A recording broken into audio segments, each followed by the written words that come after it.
Hi, Bob Thompson for Smartphone Matters. Today we're going to be talking about local prepaid wireless SIM cards. If you're going to be traveling outside the United States, visiting some foreign countries, you might want to consider picking up a local prepaid wireless SIM card when you reach your destination. With a local prepaid wireless SIM card, you're going to be able to use voice and data services on your phone while you're visiting that foreign country, and you'll be able to avoid any additional fees or charges your current wireless company has for traveling abroad or international roaming. In September, I took a trip to China. I landed in Hong Kong and I had no phone service. In the US, I used Straight Talk Wireless.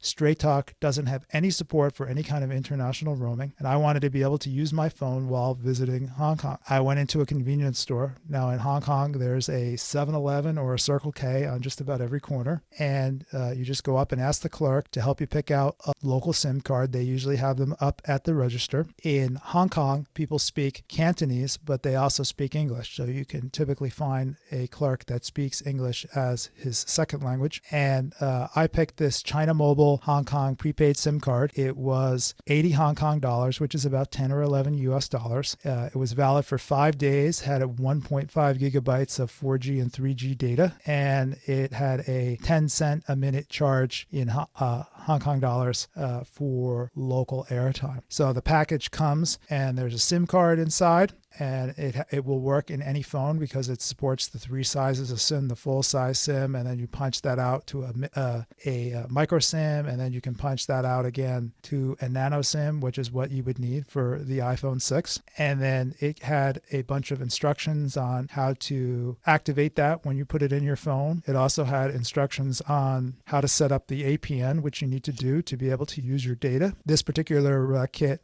had instructions for both iOS 6 and 7 and Android, and the instructions were in Chinese and English. There's also a lot of other information in the kit about the different rate plans and how you can recharge the service on the phone if you need to, and then additional features like using the voicemail and call forwarding, which I really didn't need or looked at. Now, I do want to mention that when you use a local prepaid SIM card, you're getting a new phone number. So you're not going to basically receive any calls coming into you in the United States on your US number, and you're not going to be able to make calls from your US number. You're assigned a number in the country that you're in, and you're going to be using that temporarily while you have this active. For me, actually, it just worked out great. We were able to travel around in Hong Kong. I could make calls if I needed to. I had data, so I could check my email, do iMessages, and I was able to use Google services like Google Maps for directions, which is absolutely great when you're on vacation and you're trying to find your way around. Was looking everything up on Google, looking for restaurants, things like that. Worked great.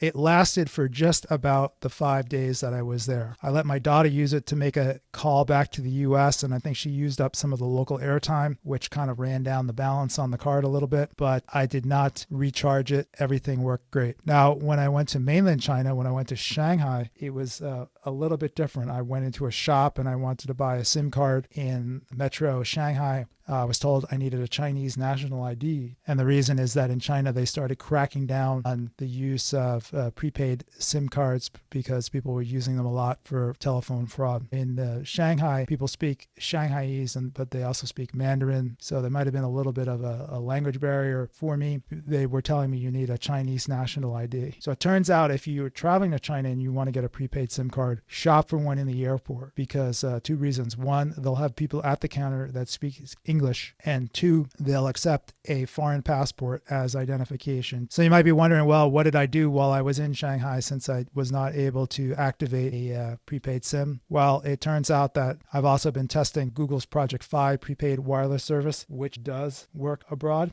So I just used that while I was there. And I have some articles on Smartphone Matters about that. And there's some other videos on the YouTube channel. If you're interested, just go check those out. One thing I will mention about the difference between traveling in Hong Kong and Shanghai is that in mainland China, there are no Google services. So if you use Gmail, you're not going to be able to get your mail while you're in China. There's no access to Google searches, no access to Google Maps. You'll have to make do with Yahoo search or Bing search or a Chinese search engine. And if you use Gmail, you're not going to be able to access your email while you're there, or you're going to need to look around for a workaround. Just thought I would point that out. All right, well, I think that's about it. Traveling to a foreign country, consider getting a local prepaid SIM card. You'll have phone and data service while you're in that foreign country with one, and you can avoid any additional costs your U.S. carrier might have for international roaming. If you found this video useful, give us a like on YouTube. If you want to see more videos like it, subscribe to the Smartphone Matters YouTube channel. If you have any comments or questions or just want to send me a message, best to head over to the Smartphone Matters website, leave a reply in the reader questions section over there, and I'll try and get back to you. Thanks for watching.